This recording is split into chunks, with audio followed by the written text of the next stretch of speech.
Dude, it's literally been 2 days and NBA free agency has started off hot. I'm going to be going over all the significant trades and signings that have gone down in day 1 and day 2, and then go into detail with the big ones that I feel like have the biggest impact league-wide. But let's start with day 1. First up, the Sixers are officially loading up.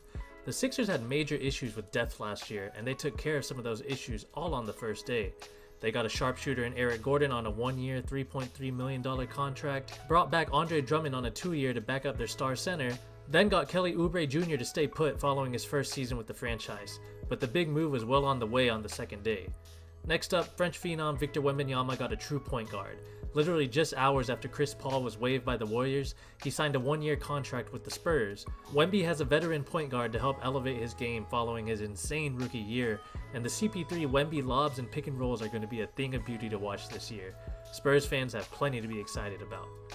Now, former Nuggets and 2-time champion Kentavious Caldwell-Pope was one of the hottest names on the block. KCP is one of those great 3-and-D wings that is literally a plug-and-play in almost every scheme, and countless contenders were lining up to try and get his services. From the Mavs to the Lakers and plenty of teams in between, KCP had no shortage of sweeters. But it was a fast-rising, young and talented Orlando Magic roster that swooped in and got him on a 3-year, $66 million contract. His experience and skills will be so valuable to this up-and-coming roster. Watch out for Orlando taking another big leap this year. Another one of note is Derrick Jones Jr. leaving the Mavericks and joining the Clippers. Derrick Jones has been a journeyman throughout his career, but he found himself in a perfect situation with the Mavs, having a career year playing alongside Luka Doncic and Kyrie Irving.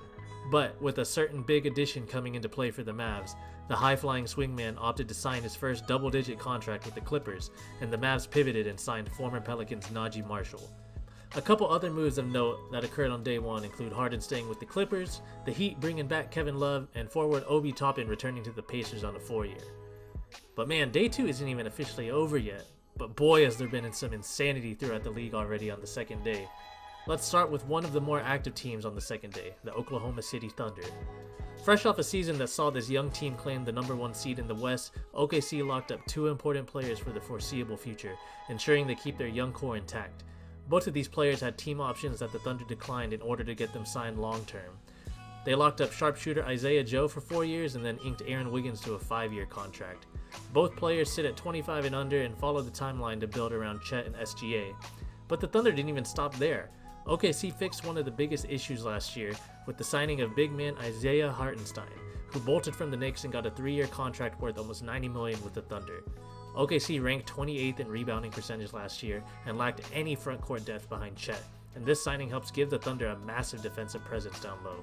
While it's not the perfect fit because Hartenstein doesn't shoot any threes, and SGA is so accustomed to open driving lanes due to their 5-out offense, the former Knick is still a solid signing for a young squad that looks to make a deep run next year. And then the Sixers. We already talked about them in day 1, but man, day 2 really brought the heat for them. Fresh off loading up on quality role players on day 1, it was announced early in the morning of day 2 that Paul George had made his decision and was signing a long-term contract with the Sixers. This news is massive, as the Sixers were already one of the best Eastern Conference teams last year with their duo of Joel Embiid and Tyrese Maxey. When healthy, PG-13 is one of the most valuable weapons a team could have, with skills to play as a point guard, be a shot creator, and also be the defensive ace. Not only that, George can have a huge impact without the ball in his hands, which is a major plus considering the ball dominance of Embiid and Maxey. This will be the most competent and arguably the best teammate Embiid has ever had, and it's hard not to look at this roster and see the star power being able to keep up with the Knicks. Also, they extended Tyrese Maxey, locking up this core for the foreseeable future. I think as Morey continues rounding out this roster throughout the offseason, this team can go toe-to-toe with the Knicks for the title of second best team in the East. I'm still not putting it on anyone to get past the Celtics. And speaking of the Celtics, to no one's surprise, Jason Tatum has signed a record-breaking 5-year, $315 million contract. This was inevitable following Boston's dominance throughout the whole season and the playoffs last year, and locking up their star tandem and all the role players for the next couple of years has Boston reaching potential dynasty status. Someone please prove me wrong though. And last up, we officially have the end of an era in the Bay, as longtime Golden State Warrior Klay Thompson has officially been traded to the Mavericks in a 3-team trade with the Hornets. The official details are still being worked out, but we do know Josh Green from the Mavericks is being shipped off to Charlotte, and of course Klay Thompson coming over to the Mavs. And man, this signing is massive. Dallas just had a huge successful season, making a run to the finals, but there, their offense and lack of consistent three-point shooting got exposed by Boston, and the Mavs just went and fixed one of the biggest weaknesses they had.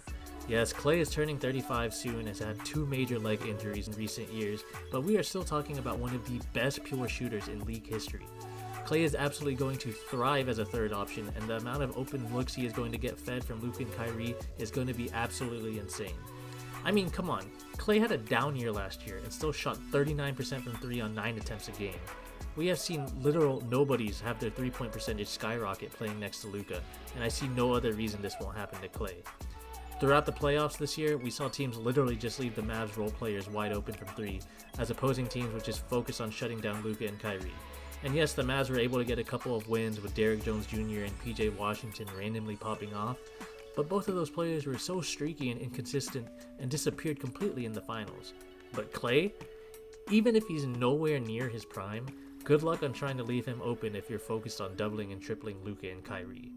Thanks for watching, guys, and as you can see, I'm a new content creator here. I'll be keeping up with all the free agency news, trades, and signings, and making videos as often as I can. Drop a like, comment, and subscribe if you enjoyed, and I'll see y'all next time.